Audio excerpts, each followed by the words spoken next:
McConnell versus Trump. Right after the taping of the video right before this, a news flash hit that Meadows is now pulling back from what Pelosi said about the negotiations. She said that incredible progress has been reached and that we might be close to a deal. He now says, no, we're very far apart. It's just, yeah. I want to take them to the casino, just get them drunk on a couple of milkshakes.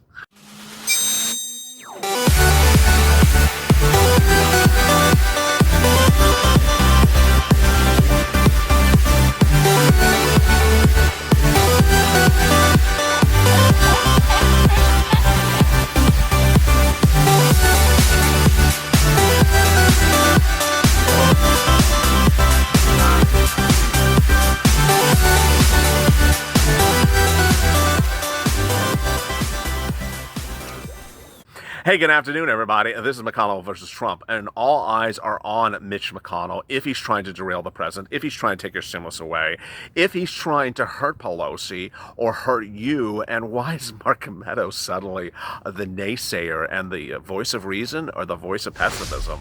It's a crazy day, and I really appreciate you for tuning in and joining me on the video right before this, the debut of our new show in that time slot, Purple. Go to the front of this channel, subscribe. This is McConnell versus Trump, and we're closing in on 300,000 subscribers, a YouTube record for anyone of that has ever seen of this magnitude. Also, like this video. In this video, I'll be going over what's going on with McConnell versus Trump. Is McConnell trying to take your money? Is he really trying to take your EO money? What happened with that McConnell bill today? What's going on with Mark Meadows? And why is all eyes still on tomorrow and that strange dichotomy of the Senate Republicans? All right, let's get to the breaking news. The breaking news is literally breaking news from about 2 minutes ago. 2 minutes ago, after the taping of Purple, but before the taping of this video, I opened up my phone and I saw a news flash of a new interview with Mark Meadows minutes ago, where he said, Nancy says we're really close. We're not close. We're still very far apart. Just, I can't with these kids. I mean, they act like a bunch of children. Now, let me dial this in a little bit. If you did not watch Early Mornings LALATE today and yesterday, both days were about Mark Meadows. In both days, I talked about how Mark Meadows has been changing his version of stories literally by the 10-minute mark.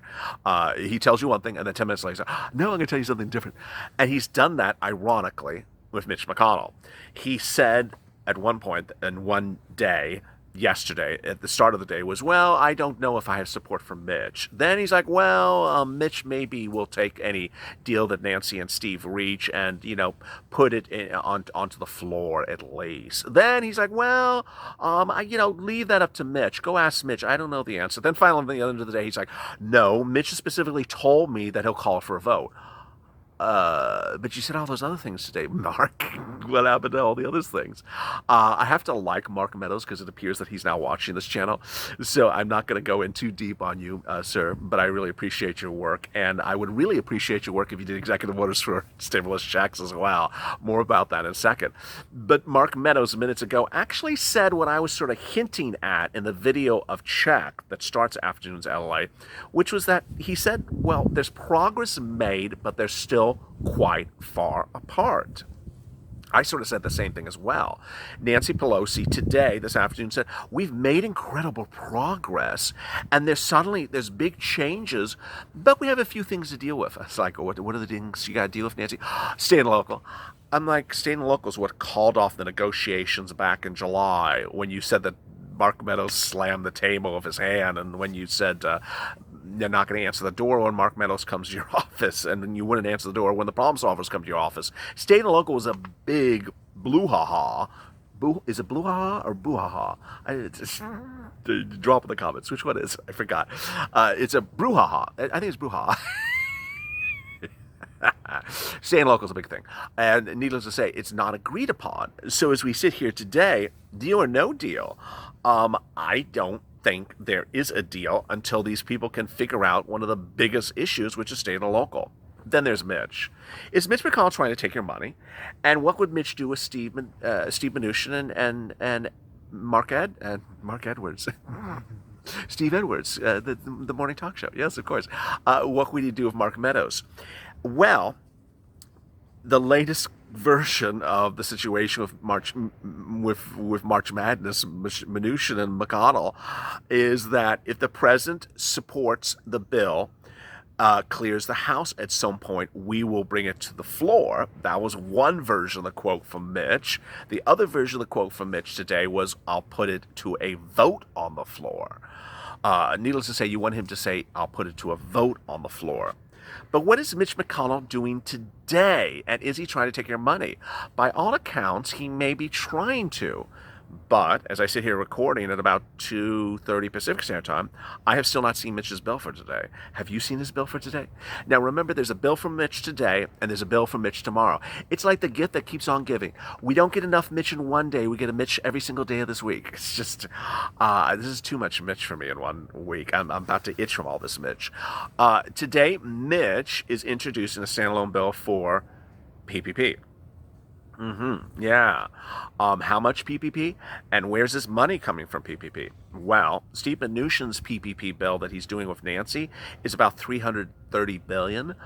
How much is Mitch wanting for his PPP? Well, the language of his press release describing today's bill that no one has still seen, does it sound familiar? It should. More about that in a second. Suggests he wants to use existing PPP money for his bill. No, sir. No. Back up. Go back up to the freeway. No, that's our money. That's our money, Mitch. Don't be touching your hands on our money. Get those Kentucky Fried Chicken hands off of our money. That's the $800 billion that we want President Donald Trump to do an executive order tomorrow to send out our second stimulus checks, 2 rounds, and FPUC tomorrow. Don't be touching our stimulus. Go tip a cow or something. It's just not, it's our money, Mitch. There is a deep concern that that is what he's trying to do today, and I've been deeply concerned since Saturday when he first announced the press release, and needless to say, bad journalists across the country have not asked him what this bill looks like, and so he keeps on floating that it sounds like that. Ultimately, we'll see what happens. Now, understand, whatever he does in the Senate will likely not become a law, but anyone trying to get their hands on that money, whether it's airlines or transportation or PPP people, will make you nervous. This is why executive orders for stimulus checks, MSCs, need to be done now and not later. I mean, the longer that you have people tune in to that guy with the purple shirt that has a couple views on YouTube, just a couple of views, and they say, oh, there's $800 billion. Jerry, get our lobbyists and call up our favorite senator to get that $800 billion for us before they get it for themselves. Hurry, call up Natasha and Boris, before Bullwinkle gets the money before us. I really do feel that is a potential scenario with a bunch of greedy lobbyists and a lot of greedy industries that want to grab money to save themselves before you. They don't care about you. They don't care about you. They want to grab some money. And so this is why I'm deeply concerned about what's happening today with Mitch. Now, bill today, bill tomorrow. Tomorrow's bill won't ever become a law, and you shouldn't be worried about it. But, then there's the issue of agree or not agree. Is Mitch trying to help Pelosi, help the president, or appease Republicans? Needless to say, there's a new report out this afternoon that says that one of the big news articles that always does well is talking about people in the same party fighting each other. And they're trying to create a narrative, and they keep on pushing. And it's mainly Democrats and Democratic papers. They're trying to run a narrative that the Senate is against the president's against the Senate, and the president is trying to threaten Mitch, and Mitch is trying to tell senators to fend for themselves because the president's going to lose, and the Senate may go Democrat. There's all those stories out there. I mean, they're literally everywhere, and every story reads like the same one. A source off the record said, and a source close to an aide said. I mean, just, it's all based upon that. But I'm concerned because ultimately the president, by his own words, has not asked whether or not he has senators' approvals. If you watch on Early Mornings LA, I detailed it that, you know, if Nancy and Steve have an agreement today, will Mitch put it to the floor? Yes. Will Mitch call for a vote? We have one time he said that. He hasn't said this like 5 times. He said one time, I will call it for a vote. Don't worry, Mark Meadows. I will call for a vote. Okay, if you call it for a vote, are you just going to sort of laugh about the bill? Like it's a debate? Or are you going to really try to get the caucus to vote for the bill? This is where it gets really fishy, and I don't mean lobster bill. It's fishy, stay with me because I got a lot more coming up on this Mitch trying to take your moolah, is because ultimately, if Mitch doesn't try to get his senators that he's been buddies with in the Senate who are GOP for 20, 30 years, they go to lunch every day, they have lobster, they talk about me, they talk about you, and they're like, all those people getting lazy people that are just trying to collect unemployment assistance. You know, that's what they do. Will they be willing to do the president's bill? And my concern is the following. Fact, the president admits he has not asked anyone would they vote for his bill. Fact, the president has not sent anyone from his staff or cabinet to the Capitol Hill to sort of talk to senators and say, hey, you know, we're trying to get this done with Nancy. If I have a deal, wherever it is, 1A, 19, 2, 21, would you agree to it? Oh, sure, of course, Donald, of course. He hasn't done that. 3, they've never done this. They haven't done this before, this president. And I got to tell you, this is the first time you're going to hear this on McConnell versus Trump, and this is why you got to stay with me to the end of these videos. I got to tell you, the single most dangerous thing that this president has not done during his term of office in the last 6 months has not been using a person in his cabinet to sweet talk members of the Senate to get what he wants to get done. Every elected president always has a chief of staff or a member of his cabinet that is very good at going to the Senate and saying, hey, you know, John, I got to get this done. Let's get this done. They go door to door to door to door and work on this. They work them to get them to agree to what you want to have done. This president has not done that. He has never done this on the second stimulus package, and that could really, really hurt him. And you have to understand that as we sit here and we talk about McConnell versus Trump, there's 2 things behind us that are very scary. The first is the HEALS Act. The HEALS Act, written by Mitch, was a bill that the president panned that had nothing to do with it, that Mitch introduced it and tried to get his group to support, and it was not a presidential supported bill. Then there was the skinny bill a few weeks ago where Mitch did much the same thing. Mitch several times has tried to get his buddies to do things, but the president has never sent a member of his cabinet or someone as advisor of his team to the Senate to get them to all ready to go and get going.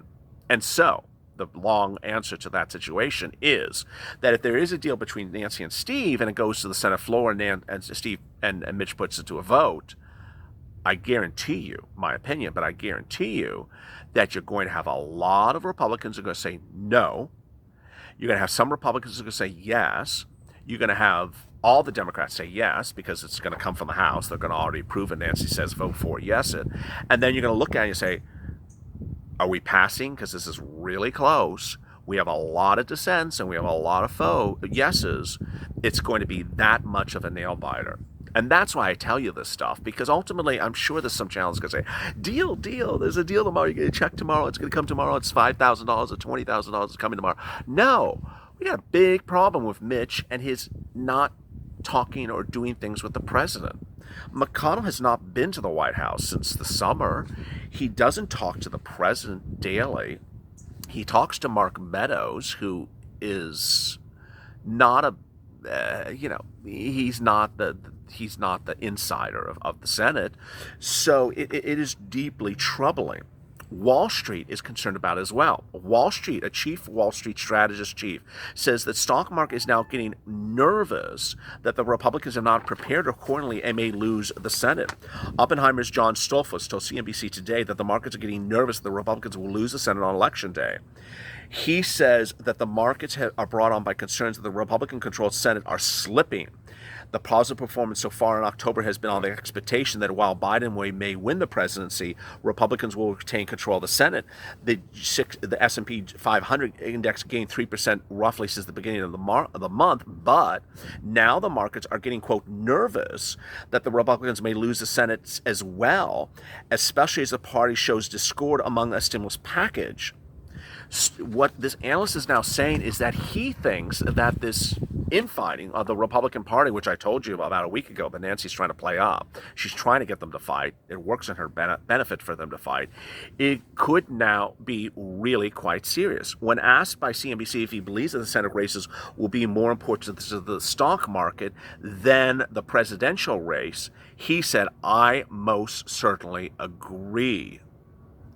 I got to tell you, I do too.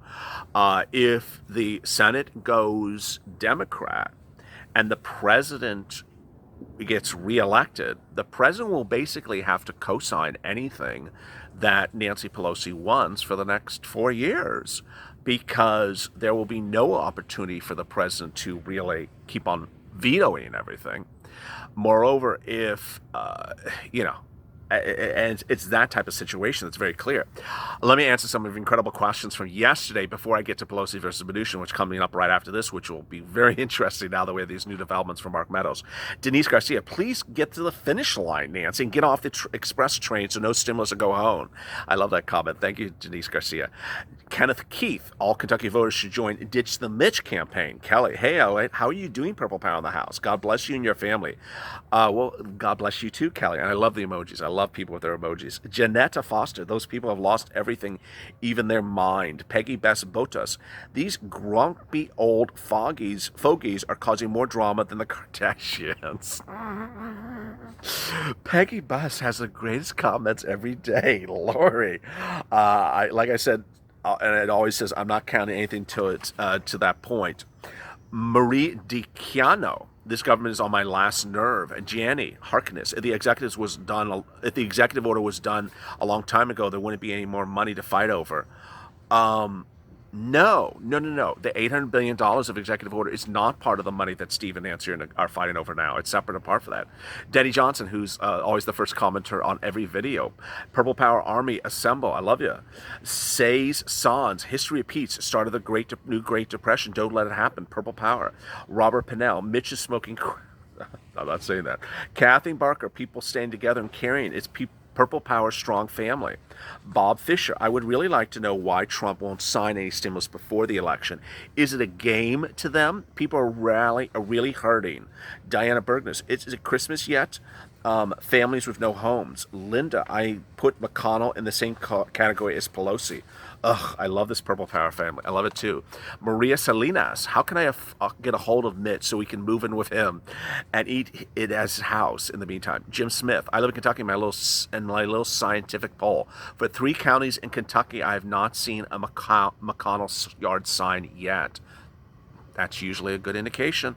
April A, the people need stimulus checks ASAP. Mad Fox Axie, I'm starting to think that there'll be a civil war after this. If you have questions to today's video, drop in the comments below. As I detailed yesterday, I'm bringing the videos a little closer together today, so they're not 30 minutes apart, so hopefully you enjoy that. And drop your comments if you like the videos coming out faster rather than a 30-minute apart. Yesterday, I did that between McConnell and Pelosi's videos, and it seemed to work. People liked it a little bit more. Go to the Fun's channel, subscribe, because we're trying to reach 300,000 subscribers. We're almost there. We're about 1,000 away now. Also, like this video. And, of course, coming up next is Pelosi versus Mnuchin. As always, stay informed, stay smiling, and stay alive for more.